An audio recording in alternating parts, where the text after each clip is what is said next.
except for maybe that last Rayleigh one. I think that was the last show. Like, At oh, that Bohemia. was that was the second last show we played, and he was like, that was the first time nothing went wrong when Scope Exposure.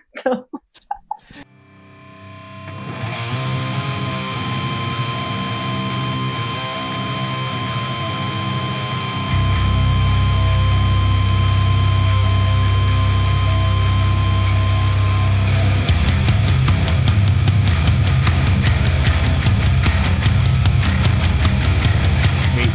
Okay, well, thanks everyone for tuning in. This is another episode of the Scoped Exposure podcast. I'm sitting down via FaceTime with a good friend up in Edmonton, Amy. Why don't you say what's Hey, up to everyone? hey, what's up, everyone?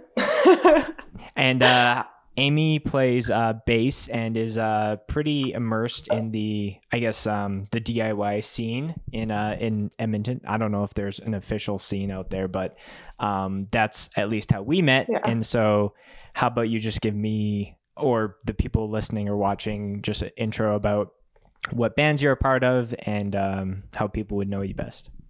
Yeah, so currently I'm in a band called OBROA-SKAI, which when you see the name, that doesn't look like that spell. It just doesn't look like it phonetically matches. So we get a lot of different pronunciations like Obroa and all that, which is really funny.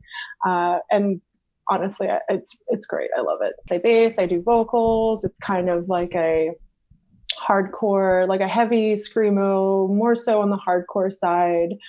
Uh, Harsh, noisy, droney band. We just try to put all, like, the three of us, Corey, Darrell, and I, were really into like all those genres of music, and we just decided, why don't we try to like blend everything together to see if it works? And so far, it's going okay. So that's the band I'm currently in, and then I used to do vocals for Rayleigh, which was a more of like a screamo band from Edmonton, but we broke up I think last year.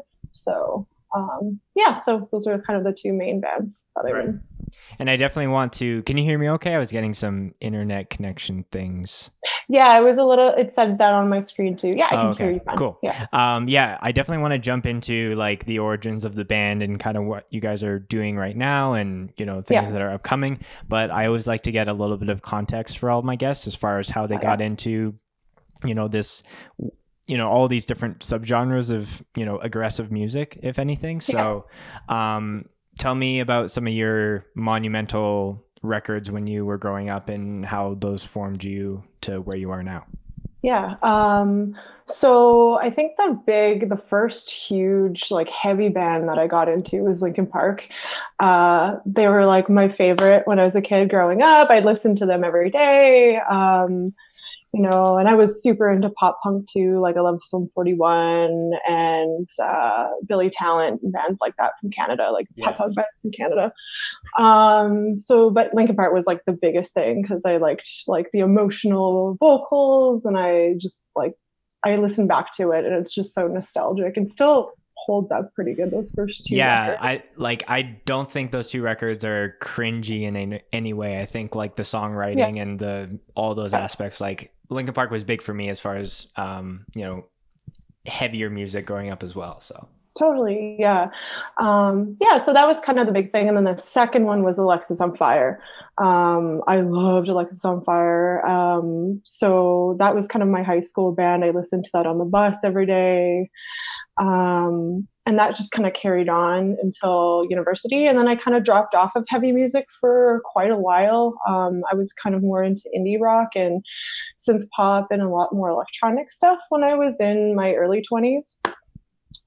And then I kind of had a tumultuous relationship. So I was going through some shit, and I was like, oh, I forgot about punk. When's the last time I listened to a punk record? So I started going back into like older 70s stuff that I was really into when I was in high school.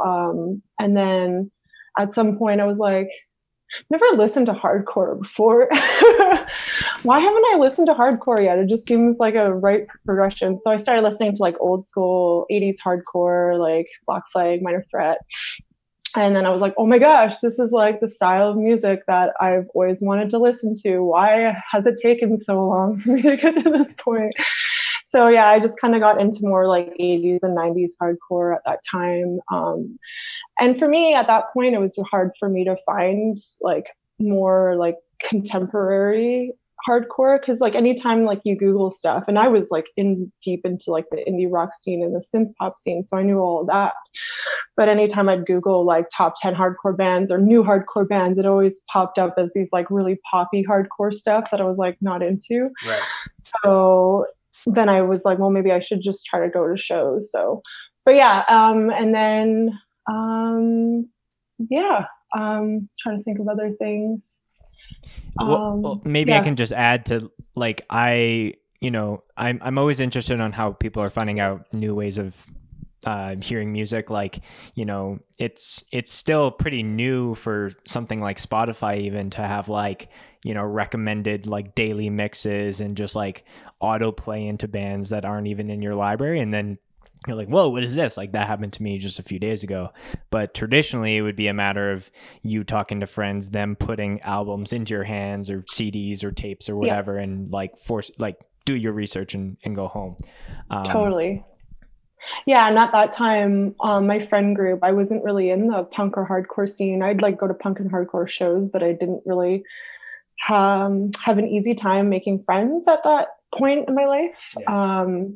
So I was like the punk one of the friend group always. So I was always the one recommending stuff. So I never had anybody giving me things to listen to in that genre. So a lot of times I just go in Bandcamp searches and scour Bandcamp all day for like punk bands. So that's kind of how I like stumbled upon like that Olympia hardcore scene that was going on in like 2012, I think, around there, where all these like feminist punks were like in these really cool hardcore bands, and I really like that scene, and they kind of have more of a D-beat feel to it, and I was like, oh, this is sick. Like, cool. So, and then that kind of spiraled into like getting more into like heavier hardcore stuff and power violence stuff. And then I met Corey, and then he was already like in the hardcore scene and then like into Screamo. So then like we shared our music with each other, where I shared like a lot of electronic and indie rock stuff, and then he shared like all his punk metal and Screamo stuff, which was really cool. So yeah.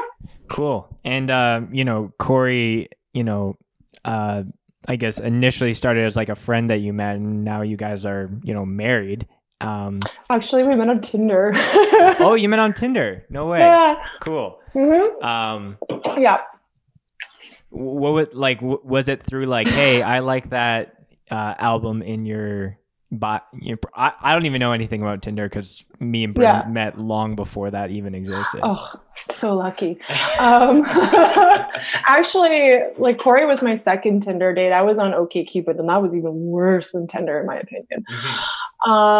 Actually, like you're swiping, and you see like the random like Alberta boys with the hunting guns and like all that stuff. And then you stumble upon like dudes who look like musicians, and you're just like, oh, okay, like this guy could be like a complete awesome dude or an asshole or really awkward. I don't know. But I stumbled upon Corey's, and on Tinder back then, I don't know what it's like now, because I've been out of the dating game for a long time. Yep. They used to have like similar likes on Facebook pages, and at the time I was really into Retox. Oh, interesting. Yeah. Okay. Yeah. So, and then he had that, and I was like, oh, cool. This dude likes hardcore. That's sick. Okay. Like maybe we'll match really well. And here we are, married. Yeah. No, I didn't even know about that, as far as like, I know if you would friend someone on Facebook, for example, it'd be like pages that you both like, or, mutual friends is the obvious going thing. But, Tinder adding that one feature probably put some people, including you guys, together, which is pretty sick. Yeah, totally. So, now you guys are, together, but also like you guys play in a band together. So let's kind of transition down that road. Yeah. And just tell me a little bit about OBROA-SKAI, or sorry, I thank you for correcting the record, because I've talked about you guys a lot, either in person or I think it's been mentioned a couple times on the podcast, but I've been mispronouncing it. So Oh my gosh, sorry. don't even worry about it. It's fine. We decided to choose that band name. We will live with the consequences. Right. Yeah. Is there any like you know, meaning? I don't know if that's a cheesy question to ask, but I'm kind of curious if there's like a reference to something, or It if it was is. just like Yeah. band name generator click. Yeah. No, actually it was like a really nerdy. Corey's like a huge fan of the Star Wars, or was a huge fan. He's dropped off of the Star Wars extended Star Wars universe. Right. And apparently there's a library planet called OBROA-SKAI. And the only Oh. reason why we know that as the pronunciation is that he listened to an audiobook of it, and that's how it was pronounced in the audiobook. So that's kind of how it sticks, even though when you see it written down, it doesn't look like that pronunciation at all. No. And that's really was there anything descriptive about the planet that like fit, I guess, maybe the aesthetic of the band? Like, I think we just like, because we were jamming, and it was a pretty casual at the time, and we didn't think we were going to be in a band. This was just kind of like a fun little jam session that we were doing with friends, where we're drinking beers and like eating pizza. So but it got to the point where we were like, okay, we should probably try to name this if we want to like play shows and be serious. So we were trying to brainstorm ideas, and Corey, I think it was just a cool band name. Like Corey's like, I've always wanted to name a band this, because I thought it was like a cool name. So yeah, I think when you've, you know, been a musician for a few iterations of bands, like seeing something out of a book or seeing something on a show, and it just sticks with you and you write it down, like, I'm either going to use this as a song name, a band name, or something like that. Yeah. OBROA-SKAI kind of started as just like, this is going to be a fun project for us to do, but obviously you guys are doing a lot more, and this is like your full-time thing now. And so maybe you could just give an intro to, like, you know, Corey for what he does, and then Darrell for what he does, and how you guys like write songs collectively. Yeah, for sure. So Corey plays guitar. And just to give like even more context to this band, it was like, you know, Darrell calling us up or texting us and saying, hey, like, come over and jam. And Amy can play bass, Corey can do guitar. And previously, Corey just only knew how to play bass. And he was like, well, I've never played guitar, so this is going to be painful for you. And Darrell's like, it's fine. I'll teach you some riffs, whatever. Yeah. And then Amy will teach you how to play bass. If it goes well, like, great. If it doesn't, then whatever. Like, at least we tried it, sort of thing. So yeah, anyway, so Corey, brand new guitarist, is playing in this band. So that's what he does, guitar and vocals.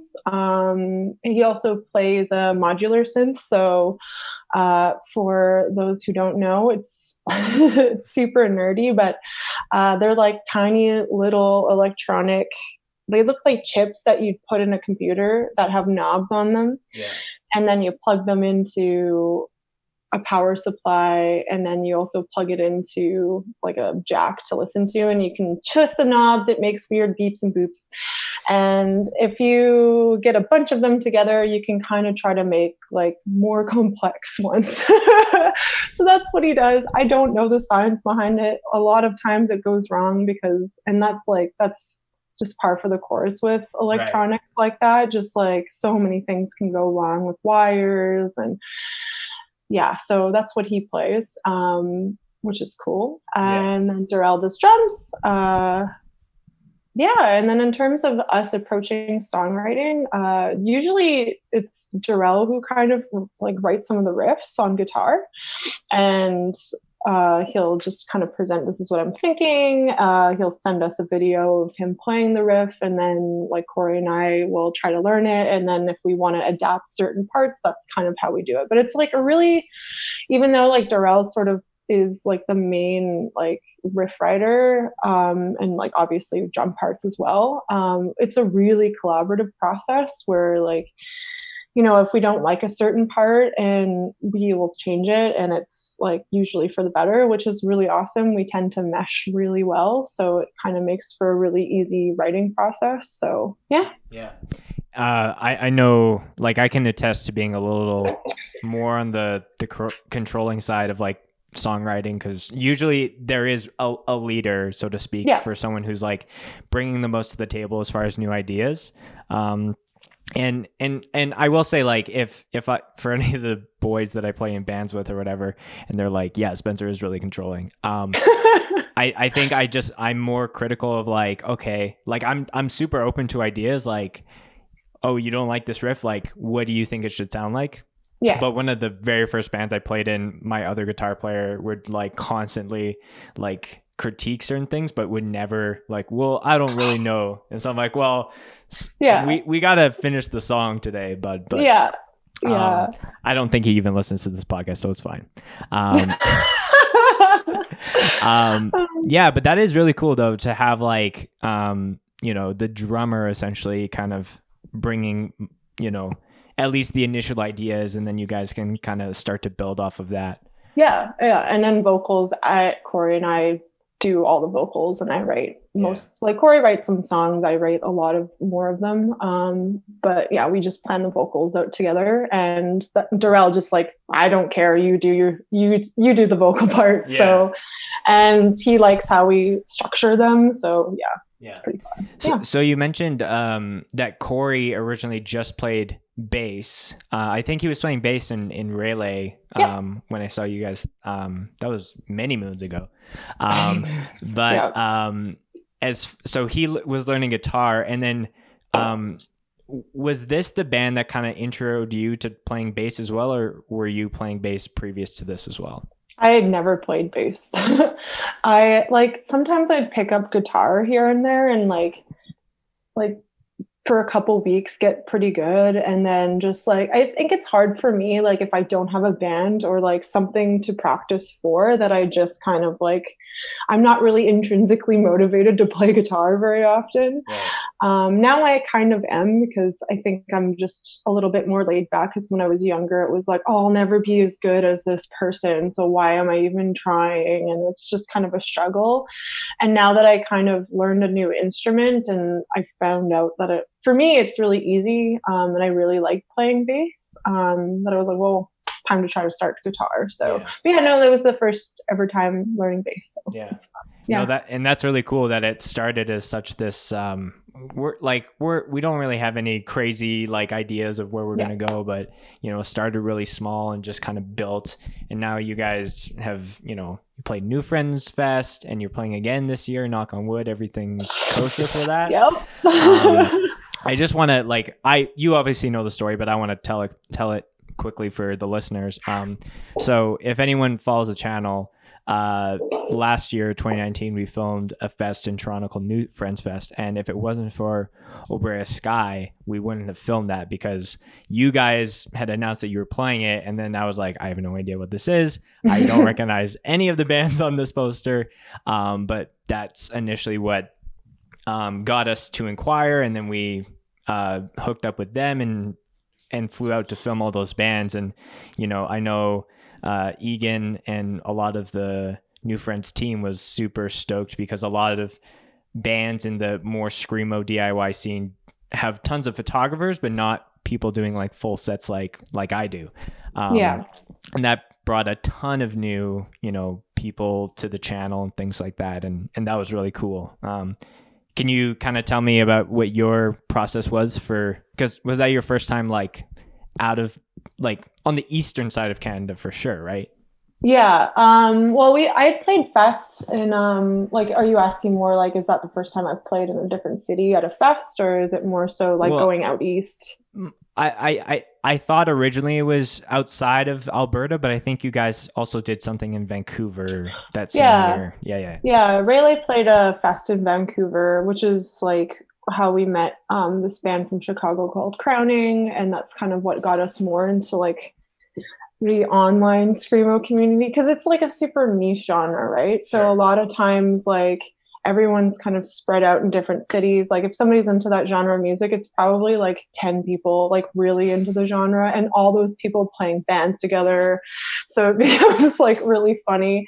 But yeah, they're just kind of scattered all over the place. So that's kind of how we connect. So that band kind of like brought us into that sort of, brought me into that attention. That's probably why we get to play some of these shows. But yeah, we played at ZVR Fest 2 last year, which is in Vancouver. Yeah. And that's put on by David Norman from Zigamabish Records. So yeah, shout out to David. But yeah, that was our other fest. And that was kind of, but New Friends was like completely different because that was like a much bigger fest with like bigger bands and legendary bands in that Screamo scene. So for us, it was just like, what? Like we're playing with City of Caterpillar. That's wild. So that was it kind of upped the ante, and it was really nerve wracking. But once we did it, everyone was so nice and like welcoming that I didn't feel self-conscious about us at all, even though like we're a new band, right? Yeah. And some of those people have been playing for like 20 years together, which is wild. So yeah, and it was like definitely like, at least like I'm always thinking about like representation. Like obviously Toronto, like there's going to be the regional, like New Jersey, like that kind of side of the country, but you know, I think you guys were probably the furthest west band to play that year. Maybe there was someone on like the West Coast, but I'm trying to. I think you're right. Your brain's turning. I'm trying to think if there was any West Coast bands, but I know there was people from the West Coast that were there, that flew there specifically for that fest, but they didn't play. So yeah, I'll have to.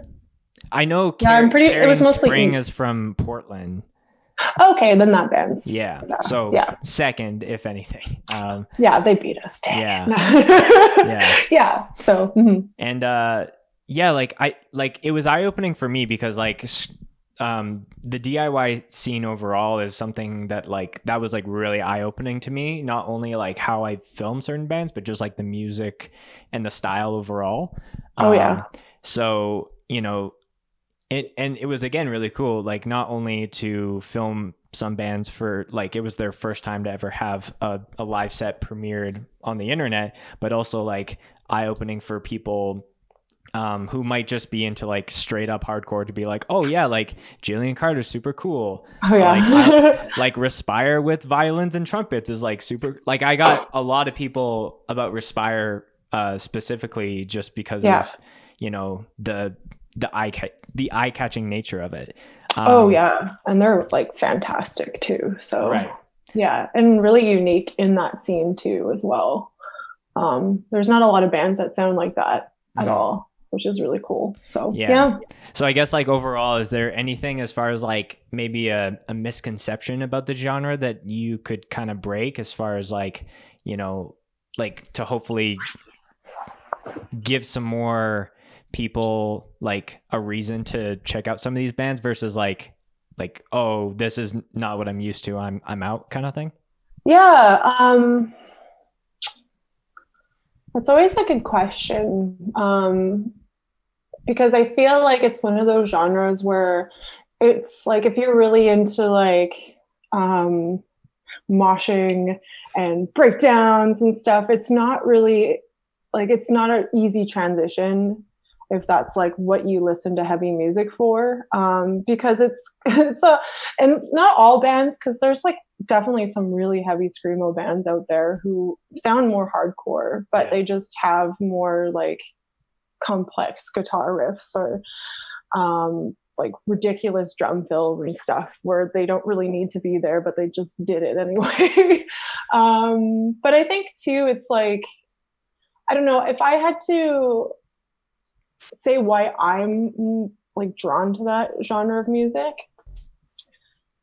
is that there's very few genres of music that quite capture what it is like to like experience feelings of like depression and anxiety and just kind of having like a musical accompaniment to those feelings. It's just kind of like emotionally cathartic in a way that I think like hardcore doesn't really quite have with me, aside from like I love listening to hardcore when I'm at the gym. I love it when I'm feeling aggressive and getting ready to get down. But like if I want something that feels emotionally cathartic, like I'm going through a lot of stuff, I like to listen to that style of music. Just because like guitar tones tend to have this feeling of like like longing, which is such a strange thing to describe, but that's just kind of how I'm drawn to it. And like a lot of it, like the reason why I really liked Alexis on Fire is just like I loved like the drum style. I loved like kind of dual guitars, just like kind of battling it out, right? Which is like that's like a huge staple of Screamo, is just like listening to weird guitar parts and wondering how they put those two leads together, right, like in such a strange way. So that's kind of how, like, that would be my selling point for it. And I think lots of people in that scene are just really lovely and very encouraging, because it's like such a small group of people. So when we all get together, it's just kind of like, oh my gosh, yeah, it's so nice to see you. Like, so it's just a really like friendly, welcoming place. And yeah. And like I think that there's some truth to that, because I think that an example, like, you know, there's tons of bands who are just like straight up mosh bands who, you know, will write about anxiety or depression or things like that. But I think I agree with you where there's like, you know, if someone's like reading the lyrics, it could like hit them, but at the same time, the music is kind of like, it's not like directly connected, if that makes sense. While like, when I was getting into like hardcore music, I gravitated initially to a lot of like, more like melodic hardcore bands. okay, So like, yeah.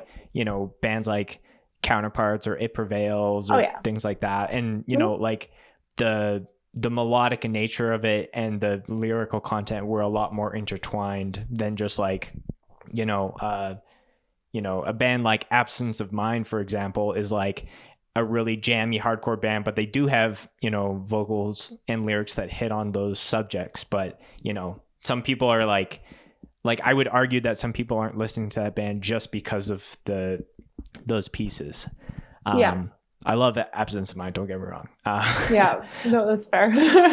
But like, to echo you again, like there was a lot of bands at New Friends 2019 that like were noticeably like, let's say, lighter versus bands that were just mind-blowingly heavy. Like Fluoride from Philadelphia blew me out of the water as far as like how they wrote some of their music, and just like tone-wise was just, it was like nails heavy for tone. Oh yeah, they're so good. Yeah. No, they were super heavy and super super cool people too.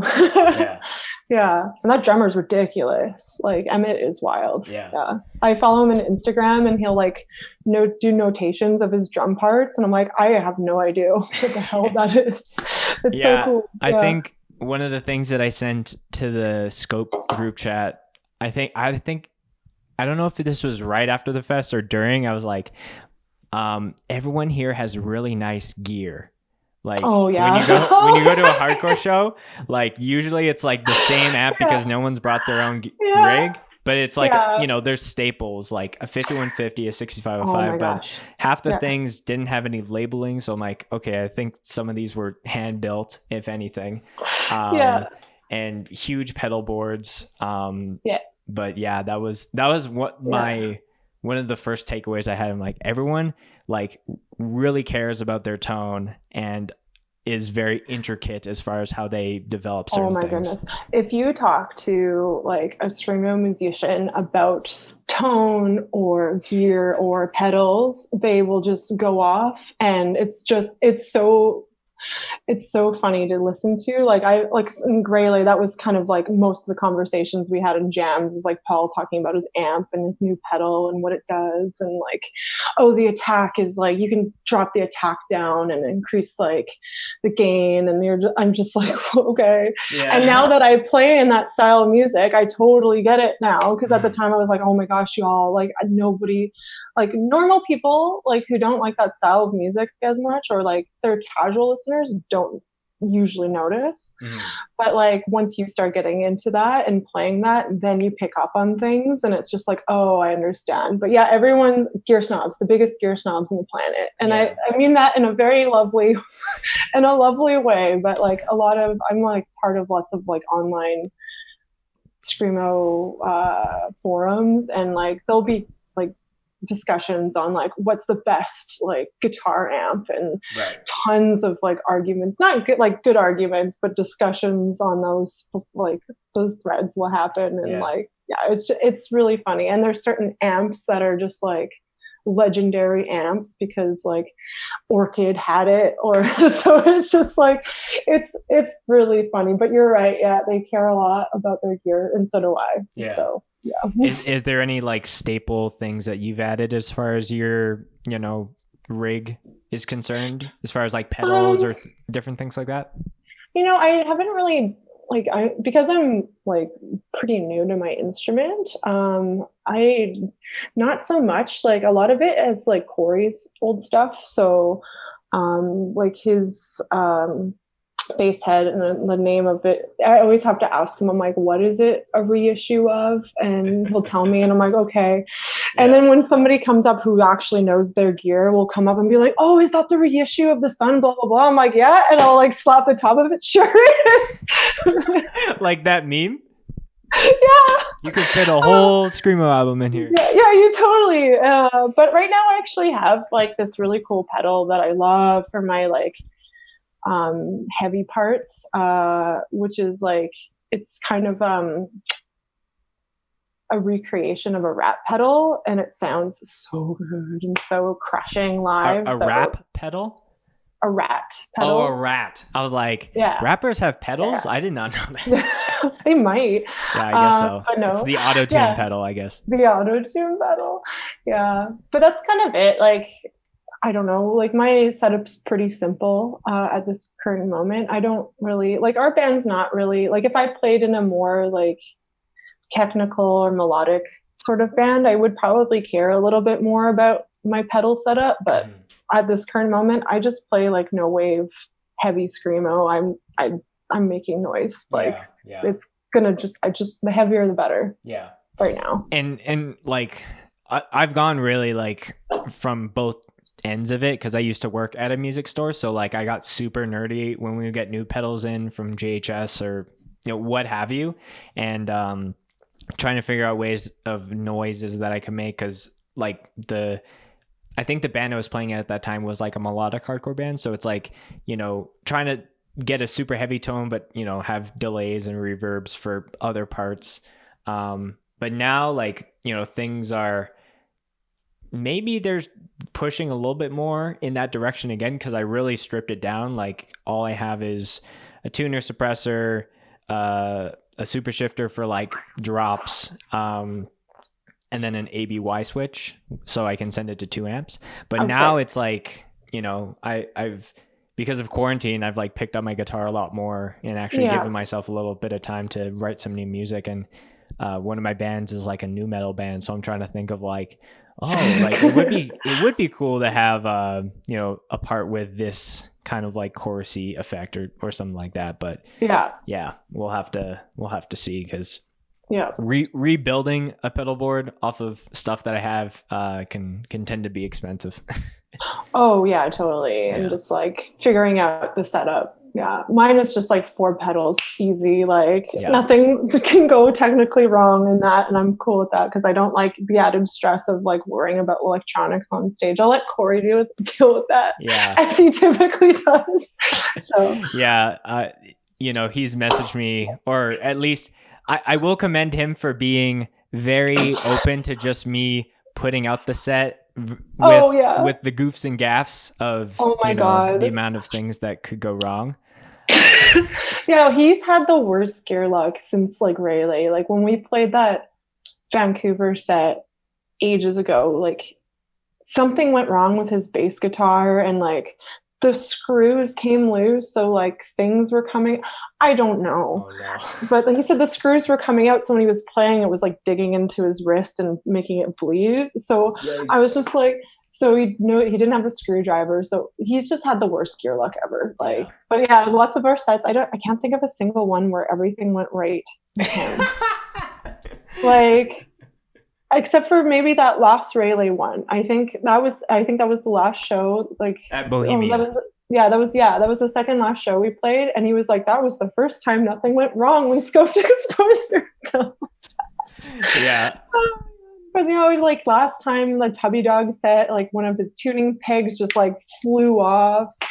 So he was playing without a string, like the whole set. Like the New Friends, his pedals stopped working. What was the other one? And then his Nightmare Box never works properly. Like it's just like it's so funny. It's like a running gag at this point. Right. So it's not a true OBROA-SKAI set if Corey isn't just like having a short moment of just and then but he kills it every time. Yeah, like, he runs the recovery it. for all those moments, I will say, is props like to he him. wouldn't see it. Like if you see it in the video, he looks like he's just concentrating, and after the set, he's like, "That was the worst thing that ever happened." And then he'll watch it and he'll be like, "Actually, that didn't sound too bad." Yeah, it's so funny. That's definitely a big thing for me. Is like I've seen it, especially.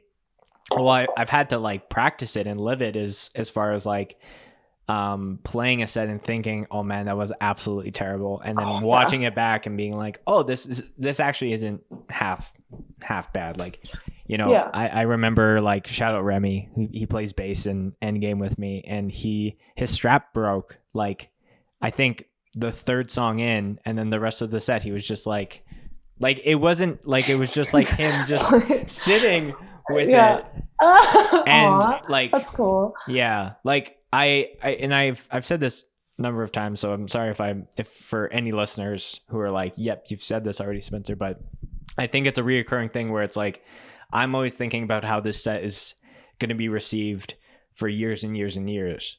So, if there's like a quick little embarrassing thing, like it's going to be so buried by the time, like a week after, with a normal like scoped amount of releases.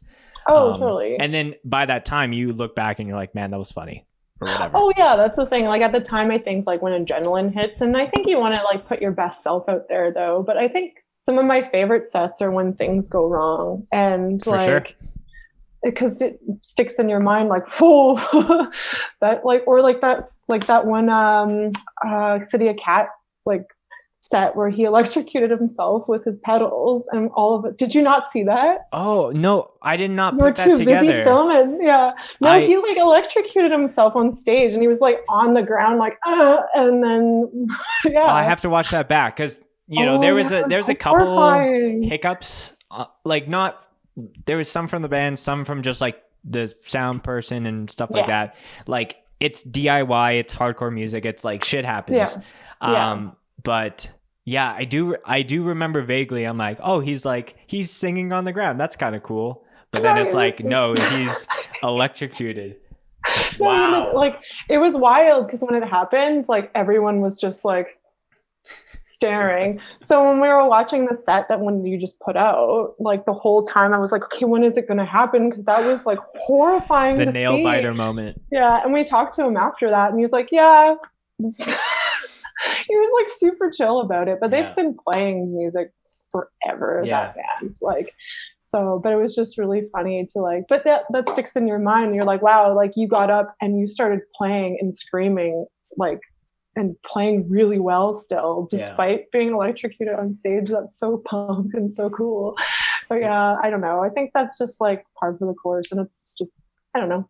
Well, like depending on the release schedules, whether this one comes before or after, but I did a podcast with my friend Brian he plays drums in Wrist Meets Razor and Inclination, and a number of other bands. But we were talking about when Inclination played 2019 LDB Fest, and they're in the video, their vocalist is like on crutches, and I thought that was an injury that happened before the festival, but it was I don't know if it was the day before, but it was that weekend, and he was just moshing too hard, and then he was like not having a good time, and then he like was skateboarding, and then he like tore his ACL. Oh, damn. Yeah. That sucks. So whether that episode is out already, depending on the timing, I would highly recommend, because Brian tells it a lot better, but like Tyler just is like a young hardcore kid trapped in an older man's body in a way. It's so bad. Yeah.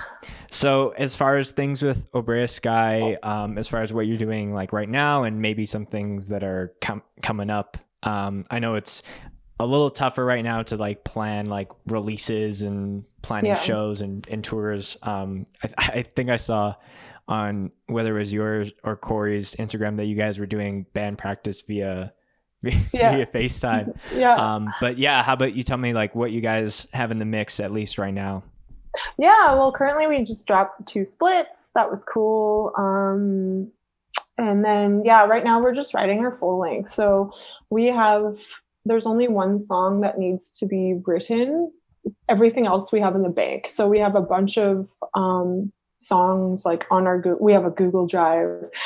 They're so organized, but we have a bunch of songs ready to be finished writing. And then all we have to do, we're just going to like rehearse those songs quite a lot before we go into the studio so that we kind of get a sense of like some studio.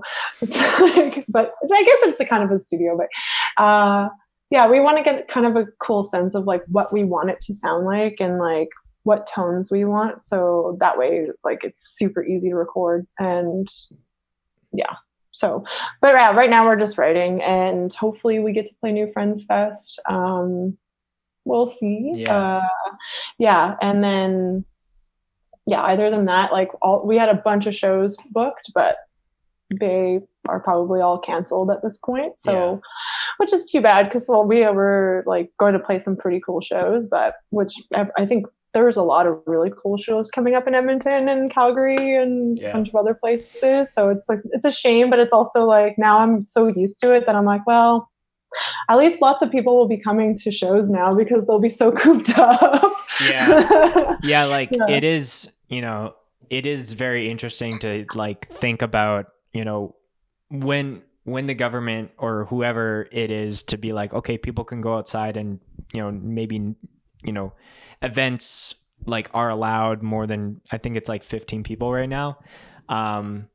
It will be interesting because I think there will be a couple different groups of people where there's people who have just been like so cooped up and they're like, I just want to play, I just want to mosh, I just want to see my friends, I just want to go and experience live music. And I feel like, you know, that will always like, I think that's almost like human in a way. Like we've in our, this is getting very philosophical, but you know, we've always had some kind of like gatherings. I think like fellowship is like super important with anything. So I think there will be that group of people, but I think there will still be people who, you know, like I think we're a ways away from having like a vaccine or anything like that. So I think there will still be people who are like kind of more cautious as far as like doing big event things, you know, especially at a live show where, you know, I'm sure everyone's going to be like bringing their own mic and sanitizing it, you know, which versus just like this is the house mic, no problem. Yeah, which is something we probably shouldn't have been doing before. Like, and I've definitely gotten sick from shows, probably from the mic, like, and thinking to myself, next time I'll bring my own, and always just keep forgetting. Right? It's yeah, or even just like being in close contact. Like, if I ever go to like a big crowded show where people are moshing and I'm like, I always get sick because there's just so many germs and people around. So that was before this broke out. So so I think I think that, you know, we'll eventually turn a corner and, you know, slowly find a ways to wean it in. I'm going to be very, very crushed if this whole thing affects things with the scope 3 year, but I think we're still outside of the window, but you know, knock on wood again, you know.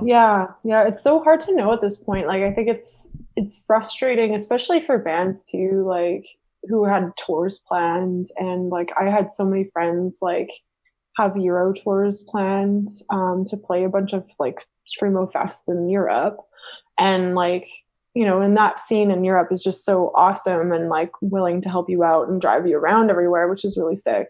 But like, those are really like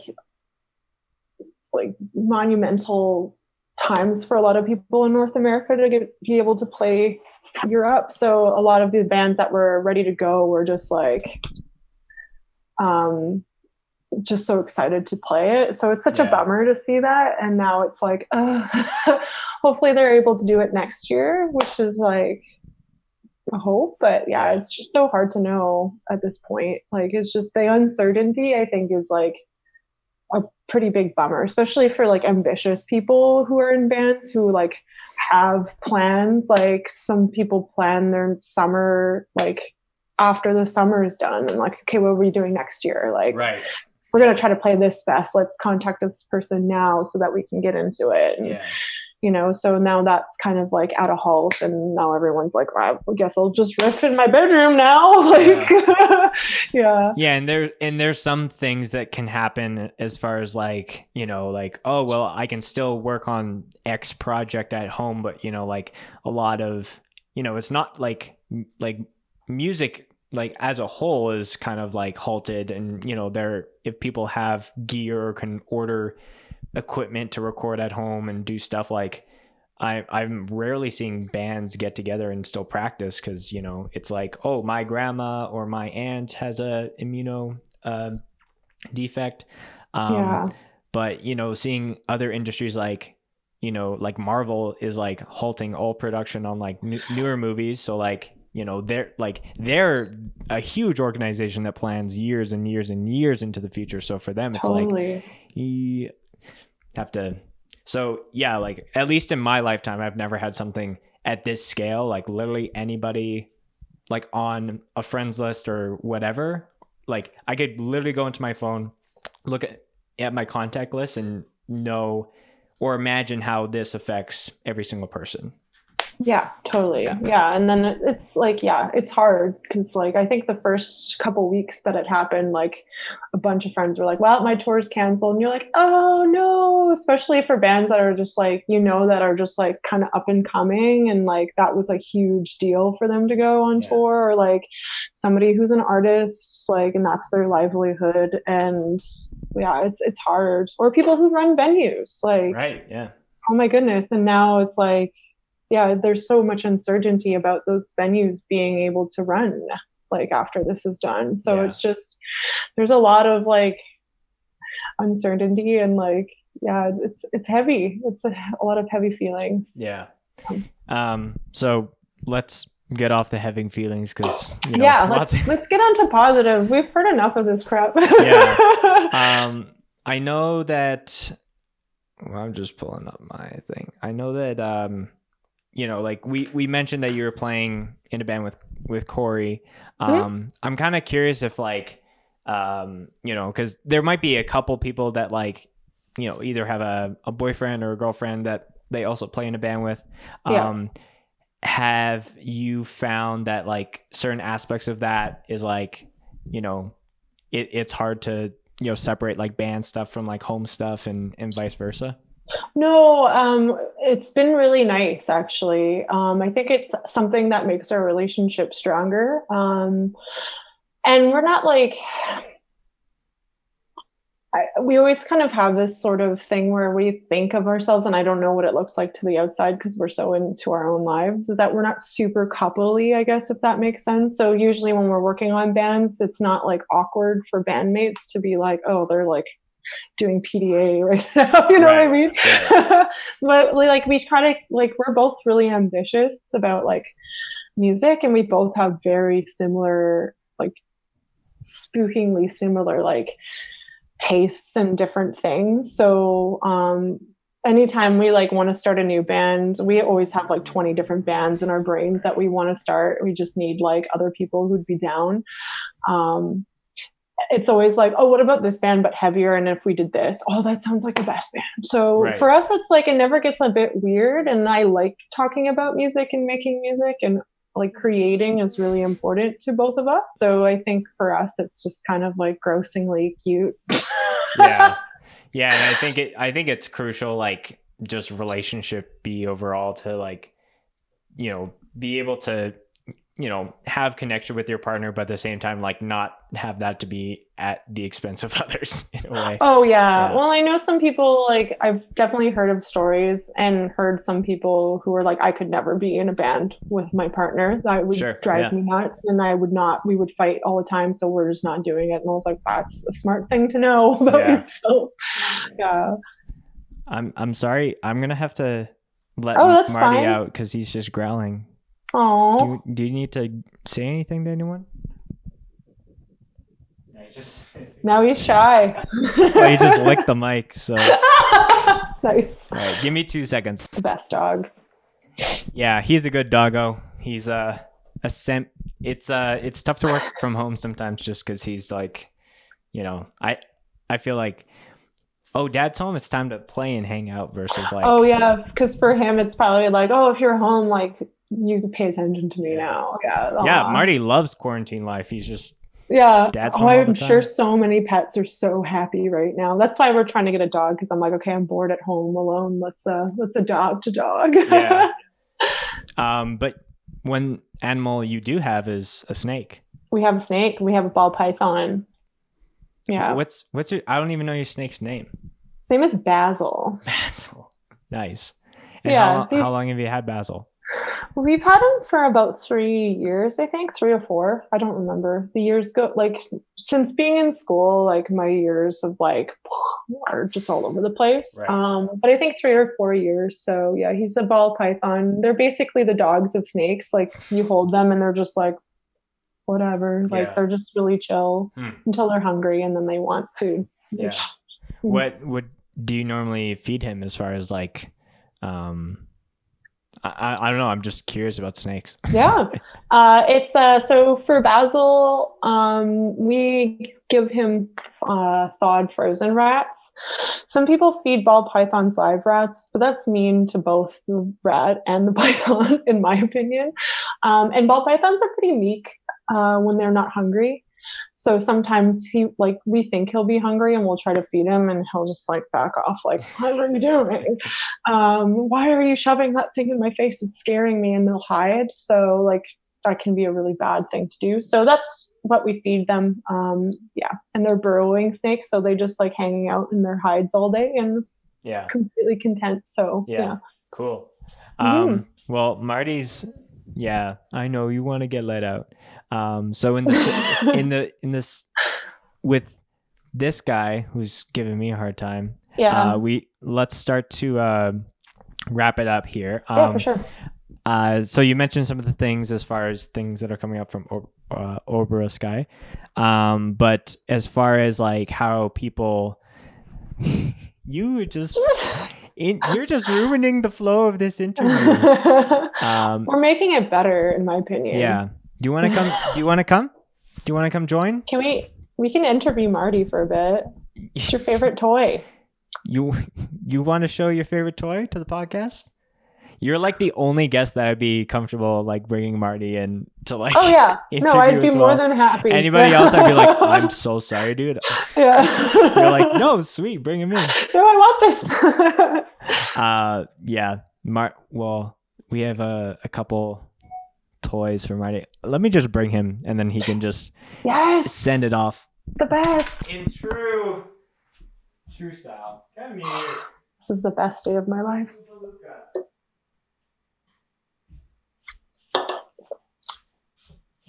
Oh, I have to do my a heart. bit of cutting up for this episode. Oh my god, it's so cute.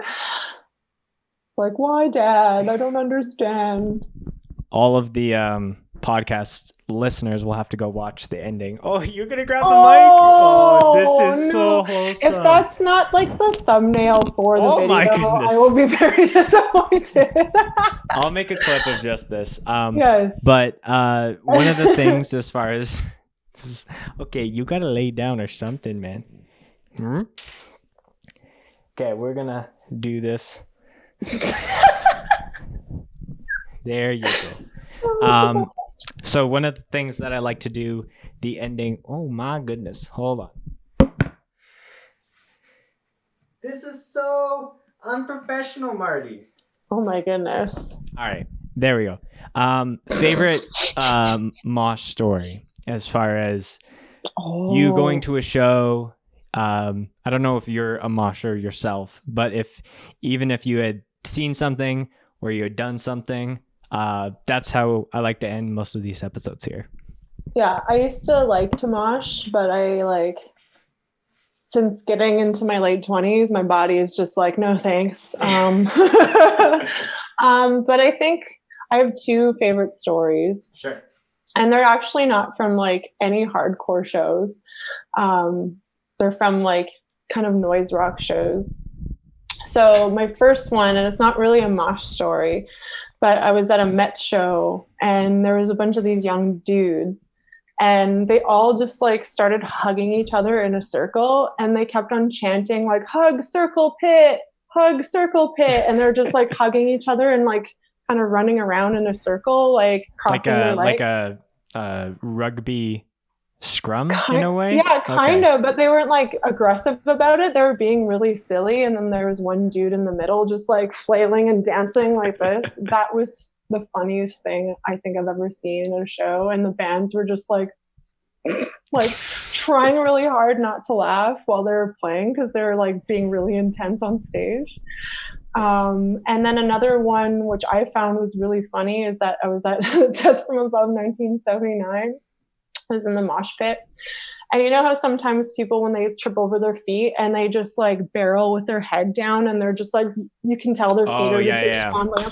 So this dude just like barrels like that and he hits me square in the chest and I just go flying in the air, like super far away. And like, it was just really funny. And I also, a third one, I'll call my third one. Yes. Is that I was, yeah, so cute. I was at a Blink-182 show and I was at the mosh pit and somebody was crowd surfing, and for some reason, like I didn't know this person was crowd surfing. My brain just went, put your arms out, and I just automatically just did this, and some dude just fell into my arms and he was just like it was just the most shocking thing for both of us. So I just like let him down into the mosh pit and he's like, yeah, I'm just like running around. So, yeah. It was kind of instinctual, like I feel like I should put a poof. Yeah, it was just so weird. I was like, huh? I'm like, oh my gosh, I caught a guy. Yeah. That's so funny. Cool. Well, Amy, thank you so much for coming on the podcast. Thank you for putting up with my dog, as always. Always a pleasure. Yeah. As far as how people can check out the band, what are your tags on Instagram, Bandcamp links, things like that? Yeah, we're on Bandcamp. Our Instagram is OBROA-SKAI noise, I think. I'm so bad at memorizing stuff because like Darrell's a social media guru. I don't really do much with it. Gotcha. And then we're on Facebook, obviously. And then we have everything on Spotify right now. So yeah. Cool. Sweet. Yeah. Well, I would highly, highly recommend, checking out all of OBROA-SKAI's music. As far as following your personal page, do you want to share that as well? Yeah, my personal page on Instagram. Let me look. I think I have it's Blurst of Times. It's a Simpsons reference. If you are into Simpsons, so it's Blurst times. Blurst of Times. Yeah, that's my go-to. Yeah. Definitely go check out the music. I'm super, super happy that we've been able to have a friendship and the rest of the band as well.